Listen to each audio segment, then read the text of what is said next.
Dans cette vidéo, on va configurer le bouton Connect pour pouvoir se connecter à notre base de données. Pour commencer, on va faire un double-clic dessus pour aller dans les liens d'animation.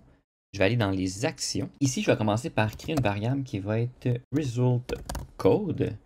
On va mettre égal. Et là, ensuite, on va pouvoir aller chercher une fonction qui va être dans all. Et ici, on va dans la partie là, SQL. On pourrait même faire une recherche pour SQL si on veut les filtrer un petit peu. Et je vais aller chercher SQL Connect. Ici, ensuite, on va avoir le Connection ID et le Connect String. Donc, dans notre cas, le Connection ID, on va le laisser intact. Ici, je vais mettre des guillemets doubles, donc deux fois. On va mettre DSN égale, et on va mettre notre nom de notre base de données. Donc, si je reviens ici, nous, on l'a appelé Demo InTouch. Donc, ici, je vais mettre Demo InTouch. Je vais faire Entrée. Et ensuite, on peut faire la même fonction là, pour, toutes les différentes, pour toutes les différentes variables. Dans mon cas, je vais faire un copier-coller du texte pour que ça aille un petit peu plus vite, là. Mais les autres commandes qu'on va aller chercher, ça va être dans All. Donc, il y a le Connect qu'on est allé chercher.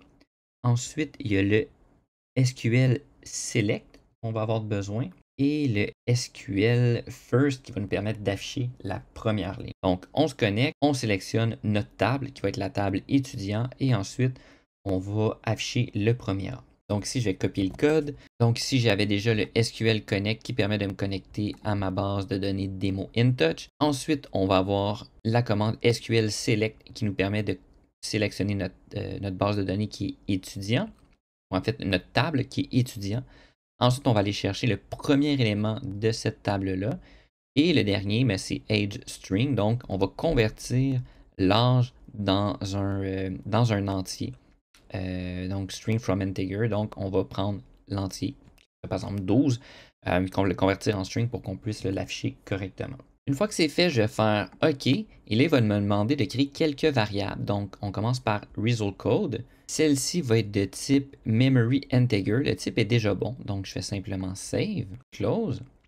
Ensuite, il y a le connection ID aussi que je vais devoir créer. Donc, je fais OK. Et aussi de type memory integer. Donc, je fais save, close. Et il y a le age string. Lui aussi, là, je vais devoir le créer. Donc, je vais faire OK. Donc, on a un string. Donc, on va vouloir un memory message. Comme ça ici, je fais save. Et puis, je fais close. Et là, maintenant, si je fais OK, mon code est là. Et puis, je peux faire OK. Et maintenant, mon bouton Connect est bel et bien configuré.